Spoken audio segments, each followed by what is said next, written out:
Honourable Member for Newton North Delta. Thank you, Mr. Speaker. It's my pleasure today to rise and speak on motion on Bill S-4.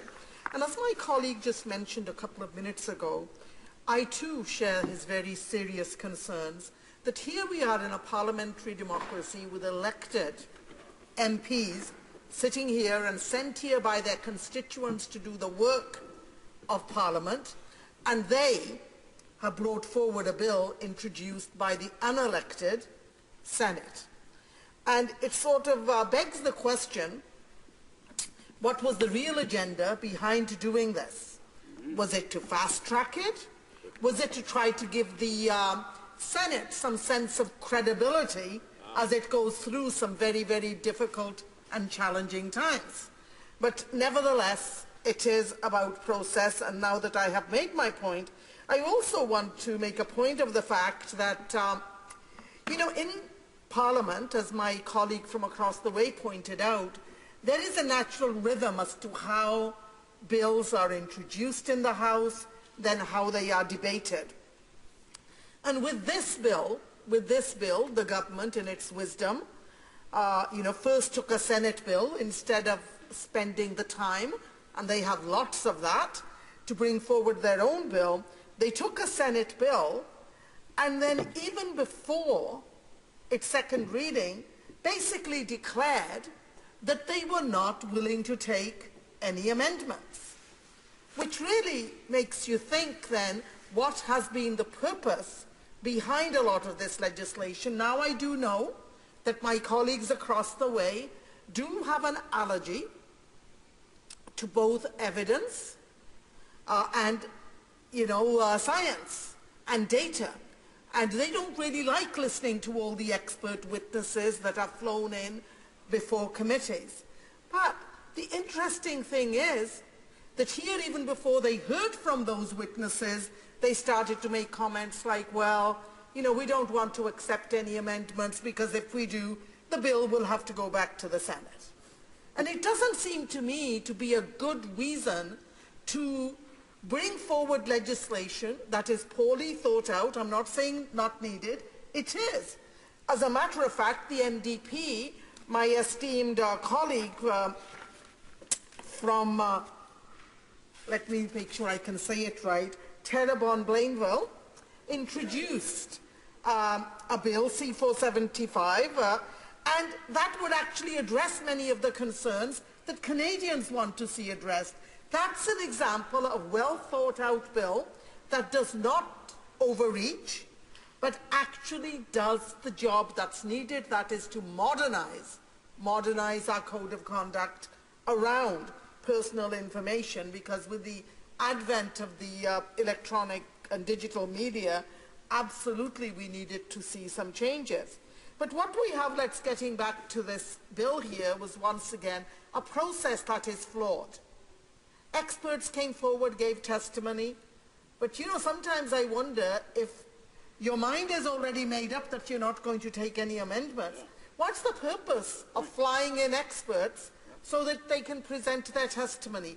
To me, that's the highest sign of disrespect, which basically says, I've already made up my mind, but just to make you feel better, I will hear from you. And I think that was really, really bad form. Here is something else. 18 amendments the NDP put forward, well thought out, researched, supported by the evidence that was presented and by experts. And other people presented 14 other amendments.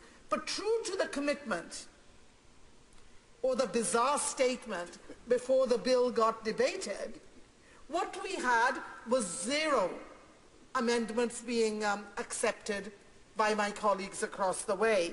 So much for our committees working with consensus, and often I've heard ministers from the other side of the House saying how, we have to rush through things through this House, because at committee stage we will hear from experts, and that's where we get to have the really meaty debates. I've never bought that, and evidence bears out that that's not how our committees work.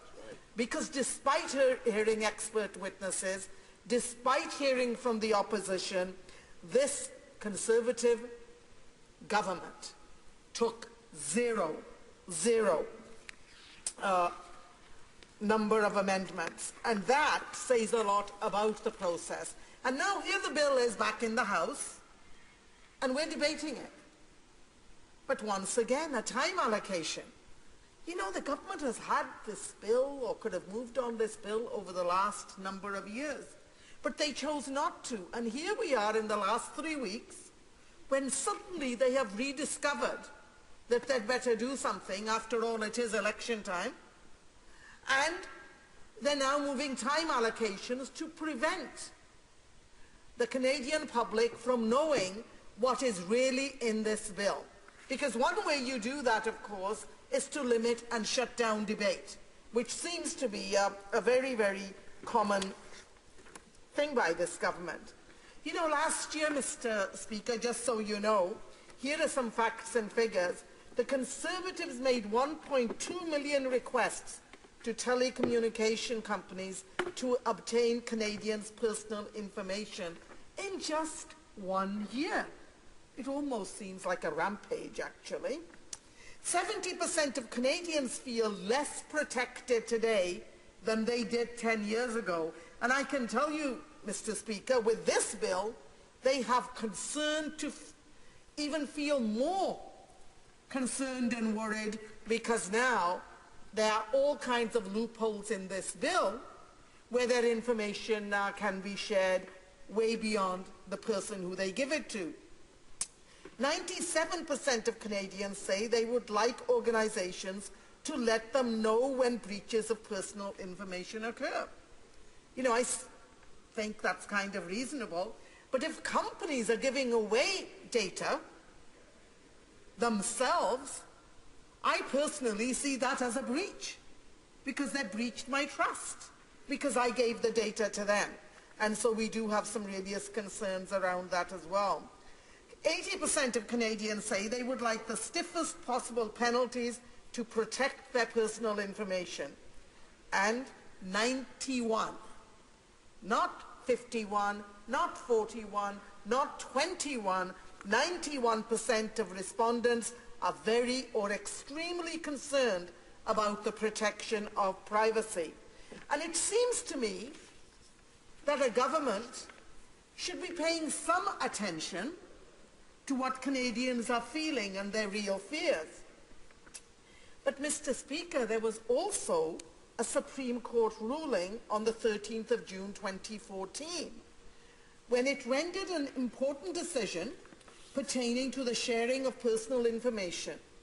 The Supreme Court stipulated that subscriber data, name, address, email address, phone number, IP address, etc., cannot be disclosed to a third party without a warrant. In light of this decision, the constitutionality of certain provisions in S-4 is questionable. But you know, Mr. Speaker, I'm sitting here thinking that a government that really wanted to do due prudence would actually pay attention to that fact that a Supreme Court had made a ruling.